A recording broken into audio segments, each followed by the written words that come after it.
Yo, what's going on YouTube? And welcome back to Goal Line Hockey. It's your boy, Kevin Forte, and we are taking a look today at something that is, kind of interesting. When you look at the NHL and how the NHL is trying to create more parity into the game, right? You don't know who's going to win any season. I mean, we knew Arizona was going to be toward the bottom of the standings, right? But for the most part, everybody else, you don't really know how things are going to turn out. And now with the Seattle Kraken and the Vegas Golden Knights coming into the NHL, there's now a 50% chance on opening night that you will make the Stanley Cup playoffs. 16 teams are in. 16 teams will be disappointed at the end of the regular season. So what does that have to do with what we're going to talk about today? So, four teams. The final four teams from the 2021 Stanley Cup playoffs. Can you guys remember who those four teams were? The Tampa Bay Lightning, of course. They won the Stanley Cup. They're looking to three-peat this year. The Tampa Bay Lightning. Who do they play? That's right, the New York Islanders, the Montreal Canadiens, and the Vegas Golden Knights. I'm wearing their jersey today. All right. Now, can you tell me, of those four teams, how many of them are going to the Stanley Cup playoffs in 2022? That's right. Just one. One of the final four teams from the Stanley Cup playoffs last season is in the postseason this following year. I'm not talking about winning a round. I'm not talking about even getting back to the conference final. Just punching their ticket to the dance. Just making it back to the playoffs. Only one of those four final teams last year is back in the postseason. What happened? What happened to the three teams last year that they couldn't get back in this year? The New York Islanders, the Montreal Canadiens, and the Vegas Golden Knights. The hatred of those three teams, I think, is pretty well pronounced. I think a lot of fans were licking the tears of those fan bases as they were eliminated here down the stretch. The Montreal Canadiens, who went to the Stanley Cup final, finished dead last in the NHL this season.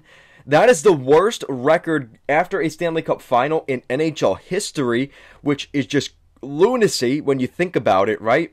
Considering they went to the Stanley Cup finals last year, they were so okay. Maybe they weren't that close, right? They lost in 5 games, but they were 3 wins away from winning a Stanley Cup. And now they have the best odds at the number 1 overall draft pick the following season. Just shows you how crazy things can change in not even a year, just like 8 months. How crazy things have changed. So the first team we're going to go over is my guys. We're going to go over the New York Islanders. So the New York Islanders in the 2020-21 NHL season, mind you, it was a shortened season. The Islanders finished 4th in the Eastern Division. Remember, it was that weird sort of a Patrick division reignited sort of thing. The Islanders finished with 32 wins, 71 points. They were playing well. They weren't like spectacular, but they were pretty good, right? And we know how the Islanders work, and we're going to talk about Montreal in a second, being very similar last year. They were a team that, if they can sneak their way into the playoffs, they're going to be a tough team to play against. They're built for a 7-game playoff series. And that's what the Islanders were last year. You look at their goals for last year, nothing sexy. 20th in the NHL, 156 goals for, nothing really spectacular. It was their goals against and the goaltending for the New York Islanders and their defensive structure. They finished in the NHL at the end of the day, 128 goals given up that season. That's second in the NHL last year. So the Islanders were very good at keeping the puck out of the net. And that was a huge part of their success through the season and ultimately going on a run to the Eastern, well, whatever you want to call it, the East Final, right? Taking on the Tampa Bay Lightning. And, had it not been for a shorthanded goal by the New Jersey kid Ross Colton, who knows what could have happened for the Islanders last year, right? So that's how things went for them last year. You look at their power play, it was below average at 18.75%. Not really great. That's below average. Their penalty kill was well above average at eclipsing over 83%, almost 84% compared to the league average at 80%. So the Islanders were definitely top 10 in their penalty kill. And then you see the shift this season. So things just went went bad for this 2021-22 season for the Islanders. They finished with 82 points, a very similar record in 30 more games.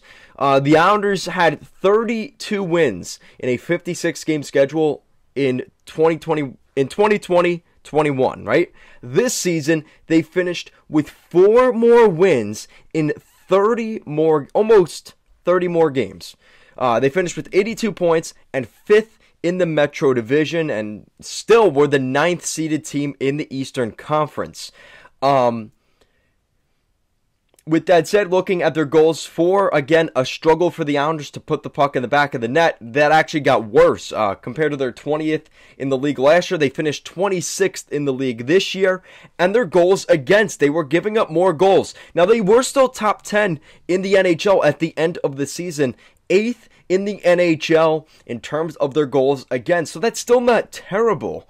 And then you consider their Stanley Cup odds were plus 2,000 at the beginning of the season. They actually, a lot of people saw the Islanders. They had a chance at getting things done and potentially making it on a deep run and christening their new building with a Stanley Cup. They did definitely have some injuries. Chara was out with an illness at the end of the season.